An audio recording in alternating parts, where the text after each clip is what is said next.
Hi, I'm Dr. Bhargav Raut from Pathofast Lab in Pune. A patient recently asked us, they had got their reports done from another lab, and they asked us that their prolactin level was 40 ng per ml, and they were quite concerned. She was very worried whether this was normal or not, and so I thought I'd make this video because it seems a lot of people come up with this level of 40 for prolactin, and so this video is all about this. The prolactin is a hormone that is made by a gland or a tiny organ inside your brain, which is called the pituitary gland. The main function of the prolactin is to produce milk in the breasts, and this is only relevant in breastfeeding women immediately after pregnancy for feeding their infant. This is the main function of the prolactin. It has no real function in men except maintenance of mood to some extent. And the hormone is affected by a lot of different things like stress, exercise, and so you have to be careful before you provide your sample so that you get a valid and accurate result. So what does a value of 40 actually mean? Now, as I've already said in the previous slide, the normal range of prolactin, especially in women who are not pregnant, is somewhere between 4 to 23. So quite obviously a value of 40 is above normal. But is it relevant, is it important, or is it dangerous? Now, there are many things that can cause such a slight elevation in the prolactin level. When the lab technician inserted the needle into the vein of your arm, the pain of that experience itself could cause your brain to suddenly panic and release some prolactin into your blood.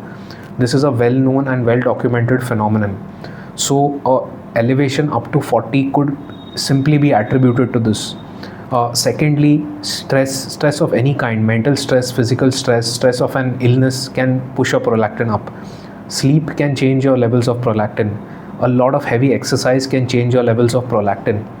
Not only this, but even if you have tested yourself at different times of the day, the prolactin levels can change. The reason I'm telling you all this is because a value which is just around 40, which is above normal but not too high, can easily be attributed to all these so-called normal causes which don't really have any bearing on your health, and all you need to do is test again to make sure that the value is really high. The next important but rather more and more common cause these days is a lot of people are on antidepressants for problems like anxiety and depression.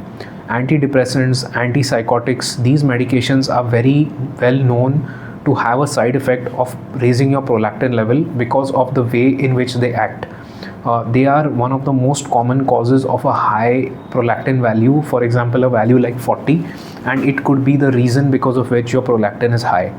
The next cause is a swelling in this organ in your brain which makes this prolactin. That is another very common cause, but usually with those swellings we will see a slightly higher value of prolactin. Last but not the least is a problem with your thyroid gland. If your thyroid is not working properly, your body might actually increase the levels of prolactin because of the way in which these hormones work together. So this is a list of the possibilities because of which your prolactin level might have come out to be as 40. It's not a complete or an exhaustive list, but these are probably going to be one of these. So what should you do if your prolactin level is 40? The first thing is test on another occasion. It's very likely that your second result will be normal. The next thing you need to do is also get a thyroid test done, which is just a blood test. Make sure your thyroid is working properly. The next thing is check your list of medications. Talk to your doctor about whether you're on any medicine that can cause your prolactin level to go up. You can just stop that medication or change to another medication and your prolactin level will settle down. Other than this, please make sure to consult an endocrinologist. Depending on other symptoms that you might have, your doctor might still ask you to go in for an MRI, which is a scan of your brain to make sure that there is no growth in this organ which makes the prolactin. So immediately after receiving your report, don't panic. This is what I would recommend that you do, and definitely consult your doctor before doing anything else. Please add your questions in the comments and I'll do my best to answer them as and when possible.